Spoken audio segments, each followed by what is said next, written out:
Hi again, welcome to part 17 of the Bible Project, on our journey together through the book of Genesis.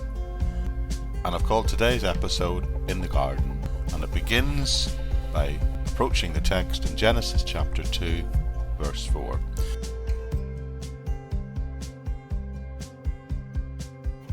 But just before I do that, I'd like to ask you a question. If you're a married person, if you're a married man or woman, I wonder if you could honestly say that being married to you is just like living in paradise. Now, if we're in a marriage relationship, I'm sure we all occasionally have our disagreements. And when we do, we should try and make sure they only appear over very important issues, and we should always try and resolve them amicably. In my married life, hugely important things that my wife and I have argued about over the last 30 years of marriage include things like the cooking time of a chicken, the tog factor of a duvet and what it means, what colour a pot of paint is, was it green or was it blue? It was green, by the way. The difference between a cupcake and a muffin.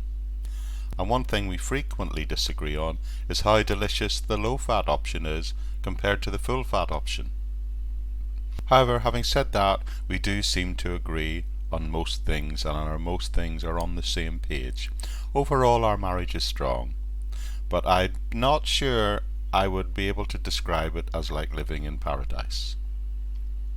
However, that begs the question, what do you think paradise really looks like? It's worth knowing that, and it's worth knowing that God once created a paradise for a man and a woman to live in. So let's find out what God's vision of paradise looks like, and what it did include and what it didn't. Let's look at what God did when He designed and created a paradise here on earth, as recorded at the beginnings of Genesis chapter 2. And as we go through this passage, which is going to take a few days podcasts, probably 3 or 4 at least, we're going to look at different things as we work our way through these few verses. Firstly, we're going to look at the creation of humankind. Secondly, we're going to look at the Garden of Eden. And thirdly, we'll consider a specific command that God gave Adam. Then finally, we'll look at the companion God gave to Adam, and what living in paradise was supposed to be like for that first man and woman. So let's look together at what God's paradise really was like. And we do that by reading initially verse 4, which says this: "This is the account of the heavens and the earth, when they were created, and when the Lord made the earth and the heavens." Verse 4 begins by saying that this is the account when the Lord made heaven and earth.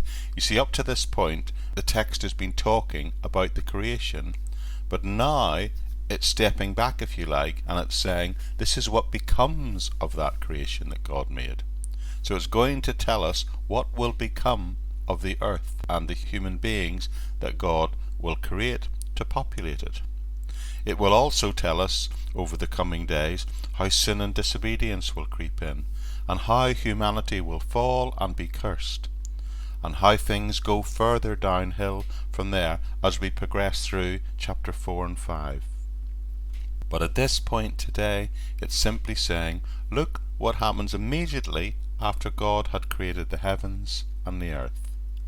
And it begins by telling us this in the next 2 verses.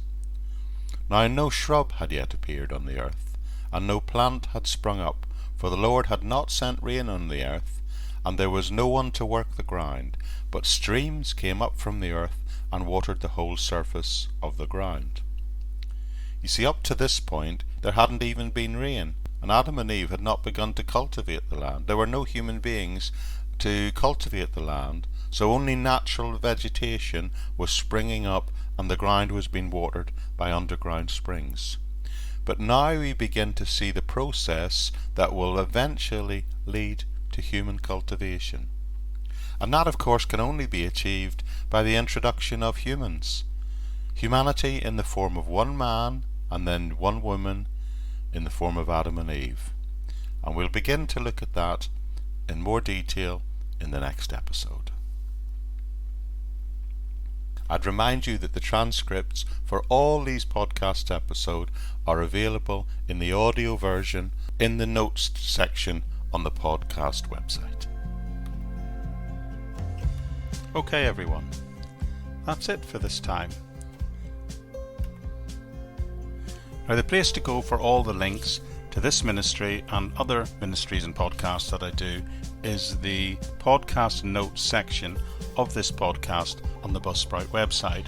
There you'll find links to the Facebook page, my YouTube channel, the sister podcast, the Living in Faith Everyday podcast, and also links even to my SoundCloud page where I create the background music and sound design for this podcast. And there's also, even if you're that way inclined, a place where you can support the podcast and the other ministries to the tune of £1 a month, which really helps with the funding and costs of doing this. But other than that, I really trust you've been blessed by our time together, and I hope to see you all here again very soon.